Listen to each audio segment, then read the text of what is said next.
the Ministry of Anti-Corruption. Together we have with that a number of appendices. We have all the public submissions that were received, the written submissions, and of course we had the recordings of those public submissions that have been incorporated in this report, and we have the documentation that was uplifted in the communications with the LTA and the various policies, etc., which we're happy to present to the Minister today.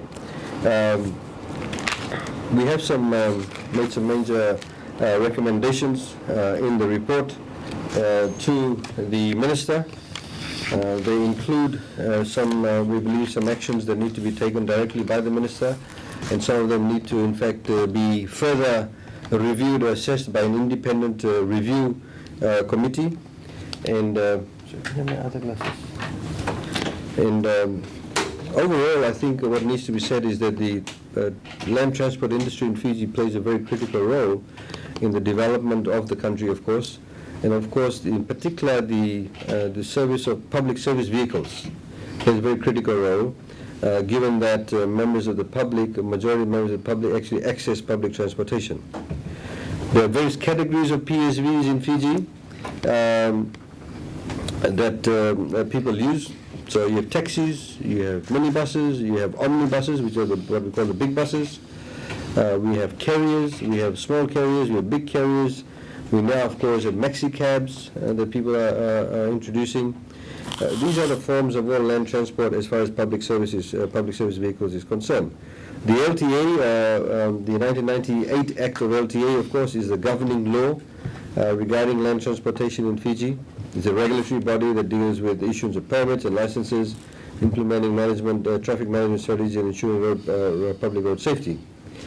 We find that given that a lot of people use the public service vehicles, and because there are a number of providers of these public service vehicles, there's obviously competing interests. There are competing routes. There are common routes. So what is very critical in all of this is that the management of these competing interests and the management of those routes must be held and managed in a transparent and efficient manner. That is very critical, and that is actually lacking in a number of areas. Through the public consultations that was held, majority of the submissions that were made was based on the premise that these weren't managed in a transparent and efficient manner. The consultations also highlighted a number of allegations of corrupt practices within the land transport industry, and they were not necessarily only restricted to LTA, but also with some police officers and also with municipal council staff. And that is also an issue because we now have 3 agencies that enforce the law. So you can have potentially a carrier driver who may be carting goods, root crops from Bukuya up in Masori Highlands, coming down to Nandi to the market, and potentially in the same day he can get charged by the police, by LTA, and the municipal council staff. That is obviously problematic. We obviously need to ensure that we manage the high expectations of members of the public, because they do have high expectations. The country is modernizing. We need to ensure that the policies and the laws that are applied are consistent, that they're not subjective, and we also need to ensure that we have continued investment in the area of land transport in services in Fiji. Of course, there also needs to be a recognition by LTA in particular that the policies need to change from time to time. There must be an appetite to ensure that if the policies are wrong, they simply just don't adhere to it for the sake of it. They need to be able to change. The purpose of this review obviously was precipitated by the fact that we received a number of complaints, as you know, and there was a number of complaints raised about the lack of transparent policies and procedures. We had initially received a number of complaints from the Prime Minister's office, the Attorney General's chambers, and various other ministries, and then of course we had public consultations. There was also a number of complaints raised on the fact that the processes were too tedious or too slow. There was laxity on the part of the agencies, and of course very basic things like unprofessional behavior and demeanor of the staff, a lack of customer focus. So we have carried out these recommendations and a study of it. As you know, the methodology is that we had public consultations held over a number of urban and peri-urban centers throughout Fiji. Members of the public were allowed to speak and express their views. Their views were taken into account in the compilation of this report. We had open forums. People also could write in and send in submission. The team had also then had meetings with the LTA, meetings with the municipal councils, and received written submissions, and of course did research on their own. As far as the recommendations are concerned, there's a few there. We'll give you copies of it, but I'd like to highlight some of the key areas. One, of course, is that it is recommended that a panel of specialized individuals called the Review Committee be appointed by the Minister for Transport to review the areas as recommended in this report to improve the land transport industry. A particular consideration should also be given to the demands for PSVs that exist in urban, peri-urban and rural areas. It is recommended that the Review Committee consists of representatives from the private sector, financial institutions, legal personnel and experts in land transport. The committee and its outcomes must be focused on the realization and goals of some of the key highlights of this report, and to ensure there's an overall effective and transparent administration of land transport industry in Fiji. It must get input from the Solicitor General's Office and through the Ministry of Anti-Corruption too. We've asked for a review of the actual legal framework. Some of the laws are archaic, as many of you would know, that the LTA legal framework was borrowed from one of the jurisdictions in Australia. I understand it was Queensland. I stand to be corrected, but it is one of those states. And again, it's fairly bureaucratic. And what we're saying is that the entire review of that must be taken. There's also contradictions in the manner in which different agencies, you have to interact with different agencies. There needs to be a, for want of a better phrase, a one-stop shop, if you like. At the moment, for example, you need to deal with town and country planning, you need to deal with municipal councils, you need to deal with LTA. Sometimes you need to deal with the police to be able to even get things like a taxi base.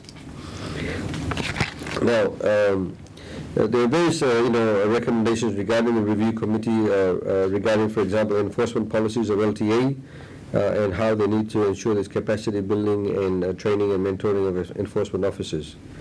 The enforcement code of practice that has been put out by LTA needs to be reviewed also. Some of it is we have to ensure they're not inconsistent with any of the written law. The review committee has also been asked to determine the process and procedures to be followed in the assessment of PSV applications. How should they be assessed? What procedures need to be followed? But they must adopt stringent and consistent policies. We're asking that the Minister to instill public confidence. We're saying it is recommended that all LTA documentation and decision making with respect to processing of applications for PSV licenses should be available for public scrutiny. So if somebody is going to apply for a taxi license, they should be able to access that document as to who made the decision, how is the decision made. And if there are two of us applying for the same taxi license, there's only one license available. If I don't get it, I should be able to access and see how Minister Bala got that license. The number of complaints raised about the LTA board and about how, for example, at times when the LTA board members do not turn up, they would send proxies. The law does not necessarily allow for that, and indeed those proxies were making decisions. A number of times when members of the public were asked to appear for hearings before the board, they would not necessarily turn up. And there are very short notices given for members of the public to appear before the board for a hearing. And it has also been noted that, you have individuals, sometimes the board meeting may be held in Lautoka, you have somebody traveling from Tavua or Ba, and if assuming that the person is sick, genuinely sick, or in some cases hospitalized, and when they asked that their hearing be deferred, the board refused to have that. So they denied them natural justice. So what we are saying is that in cases when people cannot turn up for meetings, there is genuine reason for that, that natural justice be afforded to them and they be allowed to have their hearing deferred. We are saying that at least a 3-week public notice must be issued by LTA for board meetings to be held. And we're saying that the proxies or nominees of board members practice needs to stop immediately. We are making a recommendation that given the deluge of complaints made by the public against LTA and the board, it is recommended the current membership of the board be replaced to instill confidence in the LTA as an institution and to allow for the recommendations made in this report to be implemented effectively. It is further recommended that the meetings and processes of the board be reviewed by the review committee and that the review be conducted in conjunction with the review of the Act and subsidiary laws. We are also recommending that the minister immediately set up a complaints unit to be established for 1 year to be under his office to attend to complaints whereby members of the general public may also share their concerns on various matters, which will also assist the minister to be able to make recommendations, structural recommendations to the LTA. And it should operate independently of the LTA management and report directly to the minister. There is also a problem in the, like I highlighted, the demarcation of the roles and responsibilities of the various agencies, whether it's LTA, municipal council, rural local authorities. We need to look at how we can overcome these bureaucratic processes and have a one-stop shop. Regarding base permits, again, we're asking the minister that given the lack of coordination between the different agencies, that the red tape be removed. For taxis, we are recommending that the current requirement of obtaining base permits be totally scrapped. That bases should be actually available to everybody. There should not be any base fees. I'm talking specifically about taxis. So, for example, at the moment, if there are 3 bases here in front of government buildings, if the 4 of you, so 4 bases, the 4 of these gentlemen sitting here, if they own 1 base each, if they leave, nobody else can come and park in that base because that base is hers. So if you're a member of the public, there's no taxis there, you're all taking a fare, you're standing there waiting for it. What should actually happen is that the bases should be identified throughout Suva, for example, and then anybody can go and park there.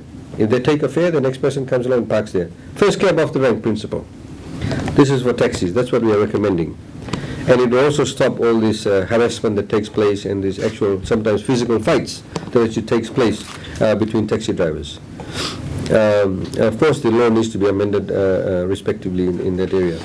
For the other bases, of course, they need to have bases like, the large 3-ton carriers and other bases, other carriers in other jurisdictions. What we're also saying is that wherever there is a base, in particular a large base, there must be amenities available for the drivers. They don't have toilets, they don't have access to taps, and at the same time, municipal councils have been extracting base fees from them. But also for members of the public, they need to provide the services to them. And we're asking the minister to have that implemented. As we've said, the base fees need to be removed, bases need to be deregularized, or deregulated, I should say. But in other areas where there are bases, that needs to be done in a very transparent manner. What we're saying is, as you know, that there's a freeze on PSV licenses at the moment pertaining to taxis and minibuses.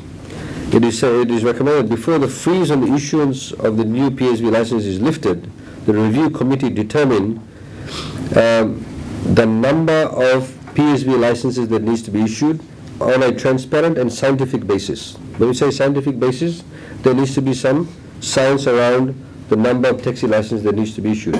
So, for example, some jurisdictions have said we want to have 1 taxi for every 50 people.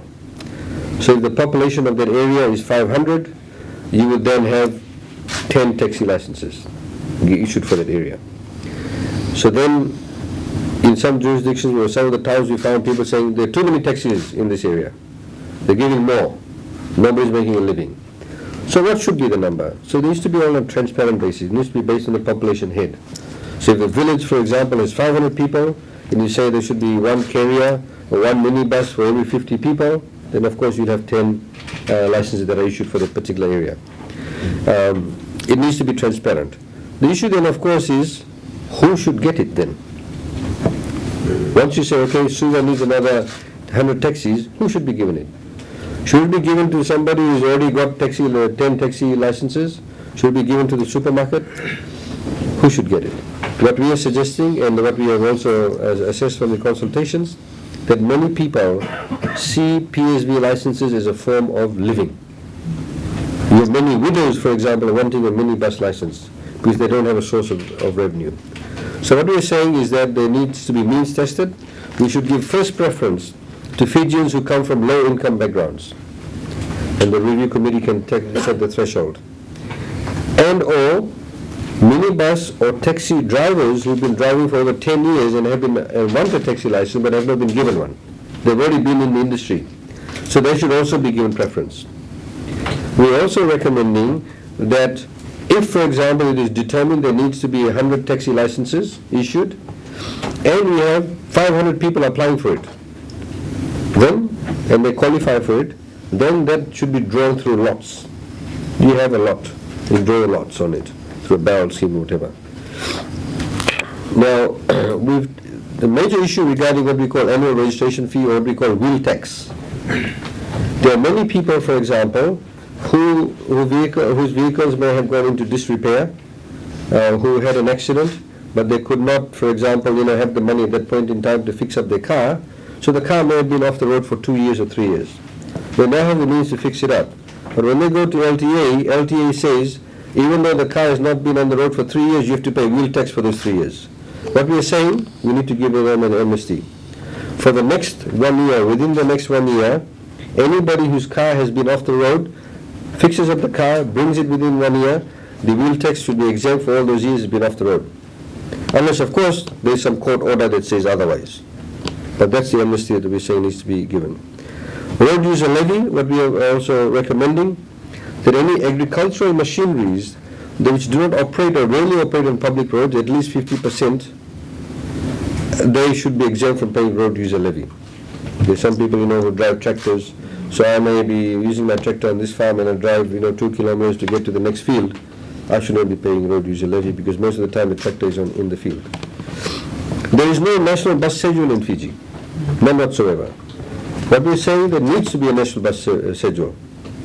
You should be able to pick up a schedule that says 8 a.m. Pacific Transport leaves Lautoka, 8:10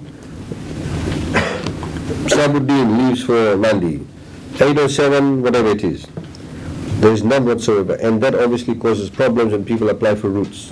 So we say it needs to be published, and every omnibus license holder needs to adhere to that. And anybody breaching that, there needs to be very heavy penalties. Of course, with the fact that we have got licenses or route licenses being issued for omnibuses, and sometimes willy-nilly or using Section 66, it has decreased investor confidence. When a company goes and buys a bus for $200,000, they need to be given certainty. Government on one hand is given a 5% duty concession rate for the importation of good buses. You now have buses with Wi-Fi, some buses with toilets, which we never had before, air-conditioned. We must ensure that that investment continues, and that can only come through certainty in the way that we apply the rules. There's a number of issues we've highlighted regarding the issuance of routes. What we are saying at the moment is a huge problem regarding omnibuses. So if there is a new schedule that's going to be issued on a already existing route which is already being serviced by the incumbent operator, the first option needs to be given to the incumbent operator. If the incumbent operator does not want to service that new schedule, then it can be offered to others, including existing players and any new players. There's also another situation where, for example, you may want to start a new route that diverts from an existing route. Again, the incumbent must be given the option. If they don't want to take it, then it needs to be given to new and or other operators, and it all must be done in a transparent manner. If you're going to have a completely new route, then it must be done on an open tender basis also. Rental vehicle licenses. This is a big problem in Fiji because LTA over-regulates rental car business. At the moment, if somebody wants to start a rental car business, they actually have to go and get a permit. I'm not talking about the vehicle. They actually have to get a permit from LTA to say, yes, you can operate a rental car business. And you can only run this many cars. They also regulate, if you're an existing rental car company, and if you want to add 5 more vehicles, LTA also has to say, approve that. So sometimes LTA says, no, don't. Or sometimes LTA will say, no, do only 2. The basis of which is very subjective. The rental car business obviously is at a different segment of the market. It is also recommended that the rental car permit that is issued by LTA be completely deregulated. If somebody wants to start a rental car business, they go and pay the business license to the municipal council, and they go and get the vehicles registered with the LR. the rental plate. And that's what they pay for to LTA, but not the permission to start up a business. We have, as a result of this over-regulation, seen a lot of illegal operations. There are people, many people in Fiji, who run, they keep a spare car. So when people come from overseas, they give it out to them $50 on the side. We want these people to come into the mainstream economy. We want them to feel very comfortable to register that vehicle as a rental car. You can have one rental car come business. It's up to you. But it needs to be deregulated because there's over-regulation. And why should LTA determine how many rental cars you have? That's your business case. It's like saying to somebody, we don't want you to open a corner store because we don't think you'll get enough business. That's your choice. They've done the business case. You simply go and pay a business license to municipal council and you open up your store. Then you try and get your customers. So we want that to be also, we're recommending that it should be deregulated.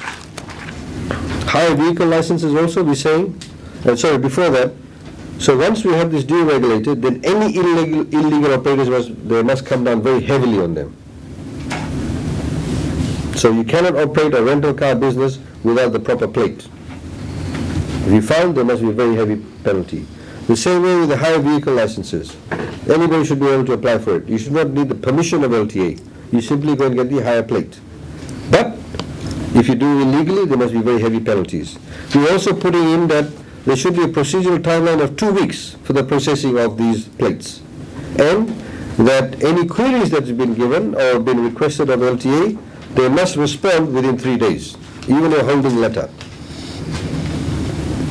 The other area that we also recommend is deregulated, many of you may not know this, is that if a company that wants to set up a showroom, for example, Esco Motors, Esco Motors, or Carpenters Motors, or Niranjans, Kia Motors, wherever they are, if they want to go and open up a showroom, say in Navua tomorrow, Singatoka, or any other town, LTA specifies how big the showroom needs to be. LTA tells you how big the office space needs to be. LTA, that's none of the business. It needs to be deregulated. This is why, for example, many of the smaller towns don't actually have showrooms. So this is the kind of restrictions that we're saying needs to be removed. LTA needs to focus more on the safety aspect of this area. There's a strong request that we find ways to bring in more disability-friendly PSVs. There's not enough PSV vehicles with wheelchair ramps or access for people with disability. And what we're saying is that this could be encouraged by providing tariff or tax incentives through the Ministry of Finance and the Fiji Revenue and Customs Authority. Maxi-cabs, there's a lot of maxi-cabs operating illegally, which is carrying 6 to 8 passengers. But we say it needs to be brought in to the mainstream. There needs to be separate bases allocated for them. There must be proper regulation, but also at the same time a strict enforcement against illegal operations. Review penalty structure. We're saying that there needs to be, we're recommending that there needs to be a review of the penalty structures that's currently in place. We also heard a lot of submissions, and in fact we had experienced once where LTA officers were stopping trucks and saying that you are overweight without using the scale. So they're visually assessing the weight, which should not be done.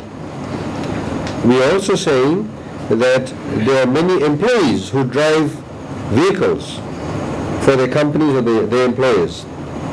And for example, if they drive a defective vehicle or they've been told by the employer, you must overload the truck, if they get pulled over, the fine is imposed on the driver. We're saying the fine needs to be imposed on the employer. If your employer sends you out to drive this van and the tail light is defective, why should you pay for it? It should always be the employer. And that's a matter they can sort out amongst themselves. So what we're saying is that the review committee must carry out a complete review of the entire penalty structure, and the recommendations for the minister is that where there is a fixed penalty fine paid, there should not be any demerit points imposed. You can't have both. You can't have a fine and also demerit points. You must have either or. What we're saying is that demerit points should only be imposed by a court of law. It is also recommended that the LTA officers immediately cease visual assessment of weight of vehicles. that only proper weighing equipment that has been calibrated by the Department of Weights and Measures be used by LTA. It is recommended that where employees are driving vehicles which are defective or carrying excessive cargo, that the employers or the owners of the vehicle need to be issued with a traffic infringement notice rather than the employee. Public awareness, we believe that there is enormous amount of lack of public awareness, and that regarding civic responsibility and also reporting of illegal operations, it needs to be carried out by LTA. What we're saying to the Minister also, that regular public awareness needs to be conducted by LTA in the Ministry, and that there needs to be a public awareness on the different fees that are levied by LTA for the purpose of each fine to stop, because once people don't know what happens, it leads to corruption. There is arbitrary enforcement of the law, it leads to corruption. Carriage of passengers and carriers, it may not be issued in Suva, but there are a lot of problems in the West and in Vanuatu. So a lot of complaints received by individuals who are booked by different enforcement agencies for carrying passengers. So sometimes the police or LTA will say to the carrier driver who brings crops for somebody, they say, you can bring the crops, but you can't bring the passenger. So the carrier drivers are saying, well, hang on, the person who's going to put his vegetables or his root crops in my van, they want to come with it. How do they know I'm not going to take off with it? So these are very practical issues, and we're saying that they should be allowed to do so, and there should be no triple booking. There's also an issue where sometimes there's an issuance of a permit for a vehicle to carry excess weight or excess passengers. These permits are only given for 3 months. We're saying they must strictly be adhered to, and that there should be public awareness that once the 3 months is over, they need to revert to the old rate. We received a number of complaints regarding the number of civil proceedings against LTA and the award of damages against LTA by the courts. It is recommended that legal matters in which damages have been awarded against LTA for non-compliance with laws and policies be reviewed. In particular, the total number of cases that have been instituted against LTA or instituted by LTA without merit. And that it is recommended that the capacity of legal personnel in LTA be reviewed. There are a lot of complaints regarding the non-availability of LTA staff for meetings, despite numerous requests by members of the public. It is recommended the Minister urgently review the LTA personnel structure, including non-performance of staff, vis-a-vis customer service, implement zero tolerance policy for corruption, and facilitate efficient and appropriate allocation of resources for LTA operations.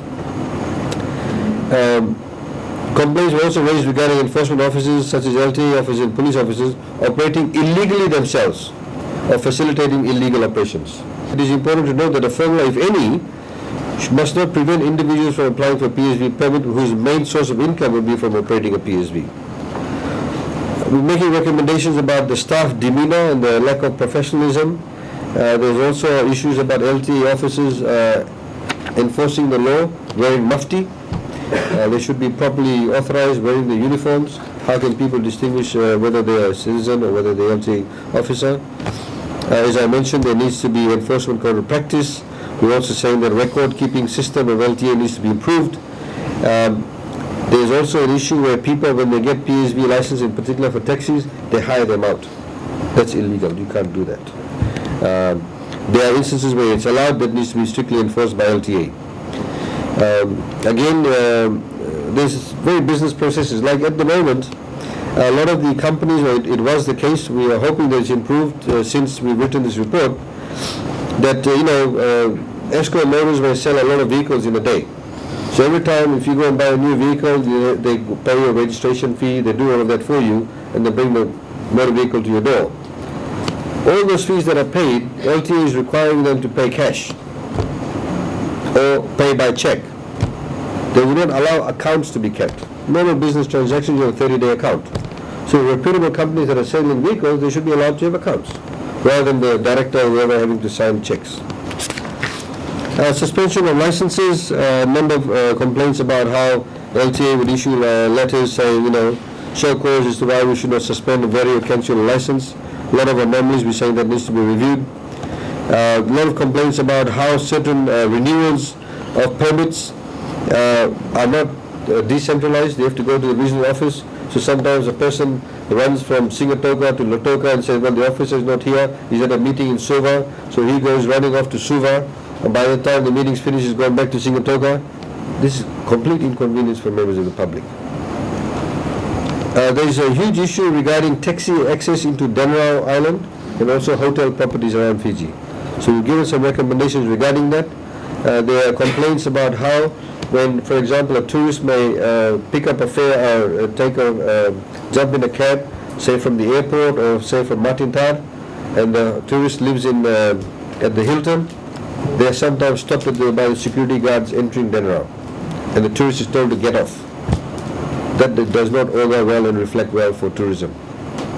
They should be allowed to go in and take that fare and drop the person off. Denrao is a private property. The roads are maintained by Denrao. But the allowance of taxis needs to be done. Similarly, if a passenger, tourist hires a taxi and is staying at Holiday Inn, they can bring in the taxis and drop them in front of the fare. They don't stop them from, they don't tell them you drop them off in the street. So all of these private properties, when a passenger or a tourist, whoever it is, wants to be dropped off in the property, they should be allowed to be dropped off. Of course, you cannot have taxis from outside coming into a private property. So you can't have a taxi driver driving along and say, let's go and see how many passengers I can pick up from Denrao. They can't. There are already taxi bases there. Those people can take the original fare. But if a tourist wants a taxi from outside, they should be given the option to do that, if they specifically ask for that. So we address those issues there, and that needs to be enforced because it's creating a lot of issues. In the same way, the taxi airports need to be treated in the same manner as private taxis operating from private premises. Taxi meters, problem in the West. A lot of taxis don't turn on the taxi meter. They need to turn on the taxi meter. We have fares being charged. Tourists have spoken to us. They want to go from Port Denrao, from one of the hotels to Nandi Town. They get charged $25. They get charged $20. Common practice. So the people who are doing this is doing this as a one-off. They're not realizing that they are diminishing the value of the Fijian product. So the tourists will go back and say, don't go to Fiji, they rip you off. The same way if the shops rip you off, they'll tell you the same thing. Rural service license, RSLs. There's a big issue regarding that. We made some recommendations that the review be carried out regarding the guidelines for the issues of RSLs, and the tension between those operating RSLs and those operating a normal PSV license has arisen because of a lack of clear guidelines, and they need to be resolved by a review of this particular segment. We're saying that RSLs be issued in rural areas, including in villages and settlements where there is no such service, on a scientific and transparent basis. So these are the key recommendations that we've highlighted. We've also said, for example, taxis now need to carry proper signage to say where they're from. They should be displayed prominently. They're from Suva, Lasinu, Ba, Lautoka, wherever it is, so you know exactly where the taxi is coming from. Okay, so ladies and gentlemen, these are the key recommendations. We'll give you copies of that for you to use and to elucidate further. If you have any queries, please let us know. I will now have the pleasure to formally hand over this bundle of documents to the Minister for Infrastructure and Transport. Thank you, Mr.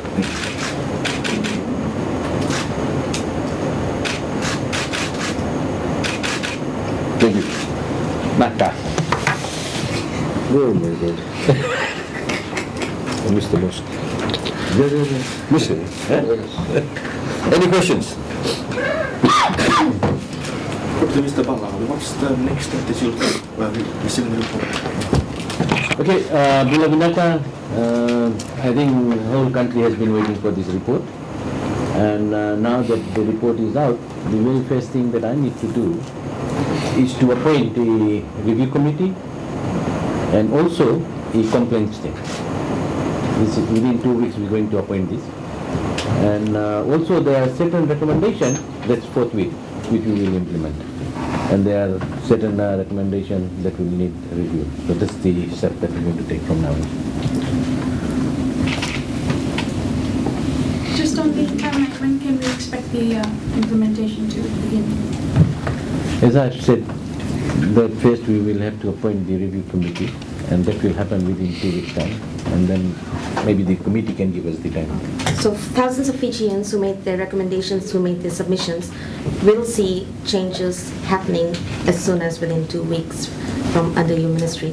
So of course, you'll be setting up a complaints unit which will be directly under your ministry. Any word of maybe encouragement to people to come up and lodge complaints and not to shy away from this opportunity?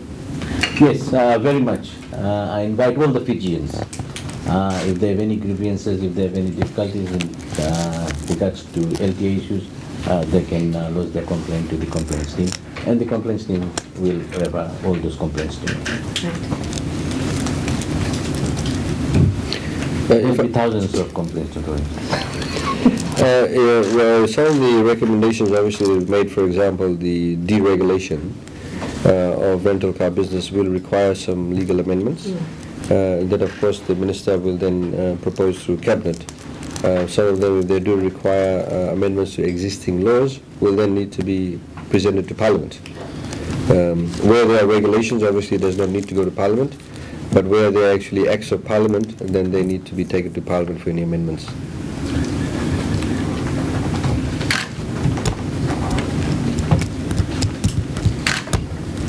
And lastly, I want to thank the Attorney General and the team for getting this report done. This report is the product of wider consultation, as Attorney General has said. This is people's report. It's not something that the team has done here. There is a wider consultation, and I take this opportunity to thank all those Fijians who have contributed and who have made the submission.